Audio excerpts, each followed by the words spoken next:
There are two different methods that exist for simplifying complex fractions, and this is method 2. I've outlined the steps for us, and we'll do an example. The first step of simplifying a complex fraction using method 2 is to multiply the numerator and denominator of the complex fraction. In other words, multiply all terms in the complex fraction by the least common denominator of all of the fractions present in the numerator and denominator.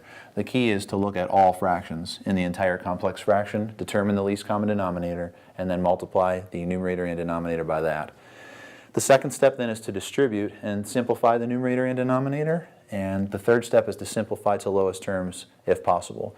So here's an example. We have 2 plus 5 over x minus 3 over x squared. That's all being divided by 1 plus 7 over x plus 12 over x squared. So as mentioned here, we need to determine the least common denominator among all of the fractions that are present in the complex fraction. We have 4 fractions present, and we have an x squared, an x, and an x squared as the 4 denominators. So the least common denominator would have to be then x squared. You always take the highest exponent when determining the least common denominator. So we want to multiply the numerator and denominator by x squared. So I'll show that I'm doing that here by just enclosing a set of brackets or parentheses around the numerator, and show that I'm multiplying by x squared. Same thing with the denominator. I'm just putting a set of brackets, you can use parentheses if you prefer, around the entire denominator, and show that I'm multiplying by x squared. That's step 1. Step 2 then is to distribute the x squared in this case to all 3 terms in the numerator and to all 3 terms in the denominator and simplify. So we've got 2x squared. 2 times x squared will be 2x squared, and then plus, if you can multiply each fraction by x squared in your head, you don't have to write this step down, but I'm going to show it. Then we'll multiply 5 over x times x squared, and then minus 3 over x squared times x squared. We'll have to carry that out and simplify there in a moment. As for the denominator, we want to do the same thing. Multiply the x squared by the 1 and by the second term and by the third term. So x squared times 1 would be x squared, or 1x squared. And then plus 7 over x times x squared. And then plus 12 over x squared times x squared. Some people like to go right to this step and skip the step of showing what I did initially, showing the timesing by x squared. If that's you, that's fine. I don't want to skip anything.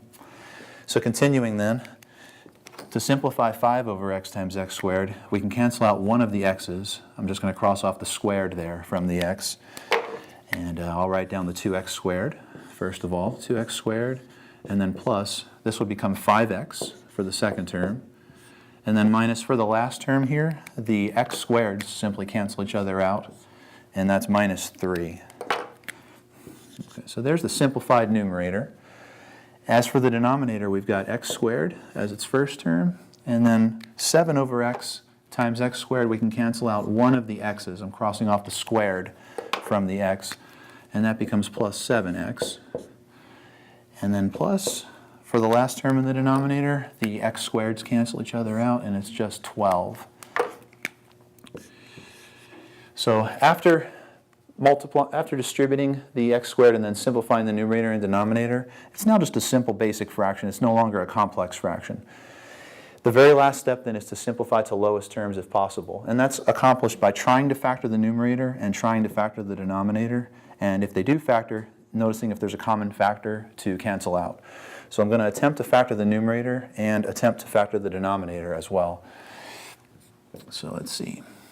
The numerator is a trinomial, so I'm going to break open 2 sets of parentheses for 2 possible factors. And I'm thinking to myself, what times what is 2x squared? That would have to be 2x times x.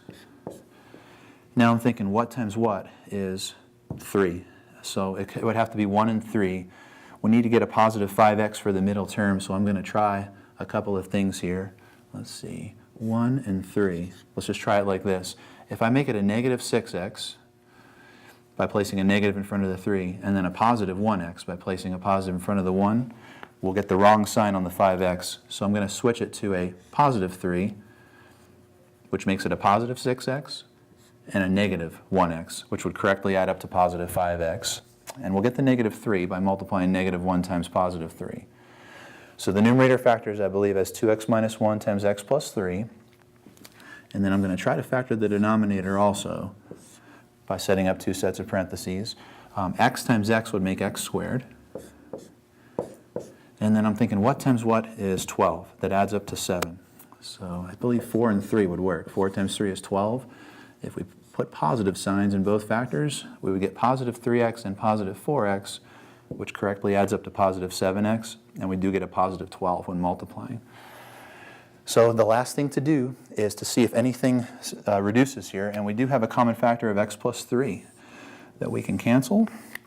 So our final simplified result is 2x minus 1 over x plus 4. This was an example of method 2 for simplifying a complex fraction, which just basically involves clearing all of the fractions within the complex fraction to make it a simple fraction, and then factoring if possible and reducing to lowest terms.